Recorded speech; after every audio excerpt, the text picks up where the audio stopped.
Bonjour Flora, Bonjour Thomas. merci de nous recevoir ici, à l'hôtel Marotte, à Amiens et au Spa Marotte. Alors, pour cette 6e édition du magazine Format, le magazine digital de l'école, on aimerait vous découvrir.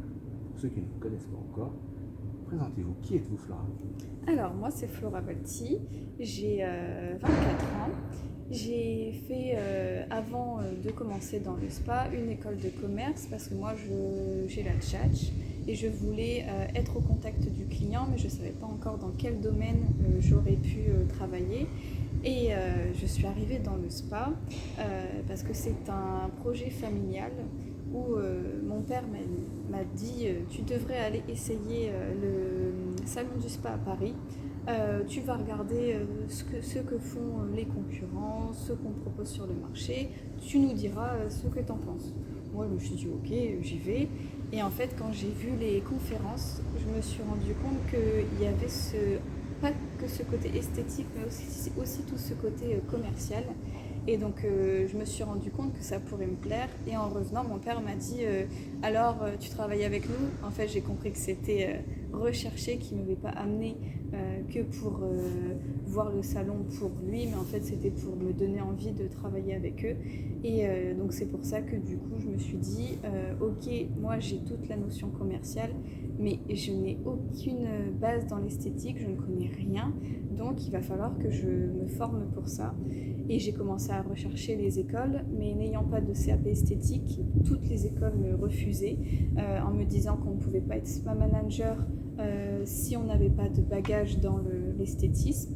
Donc du coup j'ai cherché une école sans CAP, sans diplôme auparavant, et c'est là que j'ai trouvé l'école internationale du spa. Je leur ai proposé tout le projet, et c'est là qu'ils m'ont dit qu'ils pouvaient m'accompagner, faire en alternance, et que je pourrais du coup créer le spa et en même temps me former à l'école.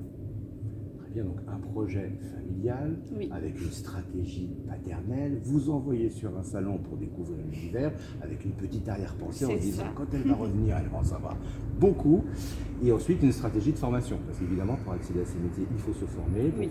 bien sûr réussir dans la filière du bien-être. Et vous avez intégré l'école en apprentissage, donc vous C'est avez ça. fait de l'apprentissage, puisque vous êtes jeune, Oui. vous l'êtes toujours, et vous avez donc suivi la formation Spa Manager. Oui. Spa Manager. Alors, qu'est-ce que vous avez appris au cours de cette formation qui vous a été utile pour maintenant? Alors, ce qui m'a été vraiment utile, c'est surtout la création de la carte des soins, comment la ficeler, quels soins étaient importants, à quel prix les mettre, faire une étude de la concurrence, voir ce que les concurrents faisaient, savoir si on était vraiment dans le bon axe, et aussi après tout le côté anglais. Moi je ne suis pas du tout bilingue, même encore maintenant j'apprends encore avec les clients, ils sont très compréhensifs. Et après ça a été tout le côté management, à savoir manager les équipes, et aussi tout le reste avec la rentabilité, etc. Vous avez appliqué les connaissances que vous aviez auparavant au travers de votre école de commerce, vous les avez adaptées finalement à l'univers du bien-être et vous avez appris d'autres choses. Alors, je sais que vous avez également suivi une formation sur des massages. Oui. Et vous êtes venu, après votre manager, vous former à l'école. Alors, quel massage vous avez appris? Alors moi j'ai appris les bases du massage. Je me suis dit déjà je connais rien, je vais voir qu'est-ce que c'est, et ça m'a plu, mais même encore maintenant, pendant la formation je me disais ouais mais moi je me vois pas masser, mais j'ai tellement pensé en tant que manager à me dire si j'ai quelqu'un de mon équipe qui n'est pas là, il faudra que je le remplace. Je vais pas pouvoir dire au client ah ben non c'est pas possible, on peut pas faire le massage, parce que moi c'est quelque chose que je ne conçois pas. Le client arrive, on fait le massage, peu importe s'il n'y a pas le personnel, je me débrouille. Et du coup je me suis dit il me faut quelque chose de basique, donc j'ai appris ensuite le californien en niveau 1 et le suédois en niveau 1. Donc comme ça je me suis dit j'ai du relaxant et j'ai du sportif. Et en voyant maintenant, la clientèle demande tout le temps, c'est du relaxant, du sportif. Après, ceux qui connaissent vraiment les massages, il faut demander vraiment des trucs plus spécifiques. Mais sinon, en n'ayant rien que ça, j'arrive à me débrouiller et à faire des massages. Donc, vous avez une double compétence managériale et vous pouvez également être en cabine. Parce qu'en ouvrant le spa en septembre, Ça a été très compliqué pour le recrutement et du coup j'ai dû masser de septembre à décembre non-stop. Donc quelqu'un qui n'a jamais fait de massage avant, j'ai eu les poignets dégommés. C'est vraiment le côté mental avec mon père qui m'a vraiment boosté, qui m'a dit allez on va trouver quelqu'un, tiens le coup, tu peux le faire encore. Donc j'ai tenu et maintenant j'en fais encore de temps en temps quand j'ai une forte demande, mais sinon je délègue à tous mes praticiens et praticiennes. Très bien. Alors, un projet, c'est une réussite puisque Oui. vous êtes parti d'un salon, vous êtes revenu ici, vous êtes allé à l'école, vous vous êtes formé et vous avez donc créé ce spa. Alors, racontez-nous un peu ce spa Marotte. Qu'est-ce que Alors, le spa, donc déjà on a le côté hôtel qui a été créé en 2012. Donc c'est un hôtel 5 étoiles avec au total il y avait 12 chambres avec des suites. Et c'est ensuite où il y a eu un bâtiment juste en face, le bâtiment des finances publiques qui était à vendre. Mon père et ma belle-mère se sont dit pourquoi pas faire une suite de l'hôtel avec des chambres en plus, un restaurant et un spa, et aussi une salle de séminaire.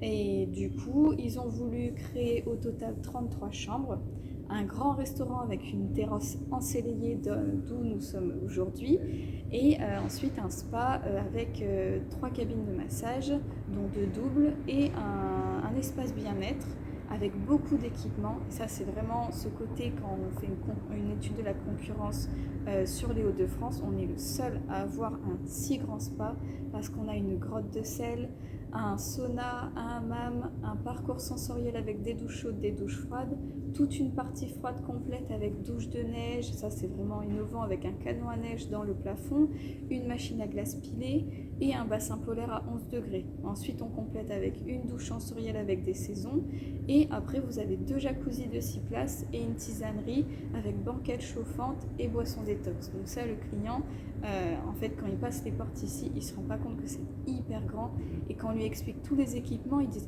tout ça, mais pour 1h30 seulement 50 €, mais c'est pas possible. Et si, nous on l'a fait, donc c'est vraiment hyper complet. Donc une expérience client, un vrai parcours client. Oui. Alors on a pu observer en visitant le spa il y a quelques minutes, il y a également des éléments sensoriels. Vous avez prêté une attention particulière à la musique, à la chronothérapie, à l'olfaction. Alors, c'est une démarche qui est Parce particulière pour vous? justement quand j'ai visité les spas sur Paris pendant l'école, enfin mon cursus à l'école, je me suis rendu compte qu'il fallait vraiment que le client, il n'ait pas qu'un massage, il fallait que ça soit un massage 5 étoiles. Donc c'est pour ça qu'on fait des massages sur mesure, qu'on met de la lumière indirecte au plafond, comme ça s'il ouvre les yeux, il ne voit pas en fait les gros spots blancs. Ensuite, il y a aussi sous la tétière avec les pétales de rose dans de l'eau flottante ou des fleurs flottantes. On voulait vraiment que ça soit aussi bien sur le plafond, au sol. Nous aussi, c'est avec nos tables de massage qui sont avec des matelas chauffants, mémoire de forme. Donc en fait, le client, il est vraiment pris en charge de A à Z, où c'est ça son heure et il est relaxé vraiment. Une expérience complète. Voilà. Alors pour conclure cette interview, Flora, vous êtes maintenant une ancienne élève de l'école, Oui. et puis vous avez cet aspect jeune femme inspirante, puisque quand on voit la réussite de ce projet, les personnes qui voudraient s'inscrire, les jeunes en apprentissage qui voudraient s'inscrire à l'école, pourraient se dire tiens, on a une réussite. Quel conseil donneriez-vous ou quelle recommandation donneriez-vous à une jeune femme ou un jeune homme qui s'inscrira à l'école dans sa poursuite de son projet? C'est d'être toujours motivé, d'écouter les conseils, parce que ça c'est très important, de ne pas être focalisé sur son projet, mais d'écouter les conseils de ses proches, des professeurs. Donc ça c'est même encore maintenant, si je suis au travail, je pourrais très bien poser des questions, à dire t'en penserais quoi si je faisais ça. Ça c'est toujours important, et de toujours regarder ce que font les concurrents pour avoir une longueur d'avance sur eux. Écouter, observer, Voilà. faire du marketing, donc être ouvert et ne pas être dans ses certitudes. C'est ça. Merci Flora de nous avoir reçus, c'était Merci très à vous. intéressant de vous découvrir, et puis nous allons faire une visite du spa pour que tout le monde puisse découvrir ce magnifique établissement ici à Amiens. Merci, Flora. Allons-y. Merci.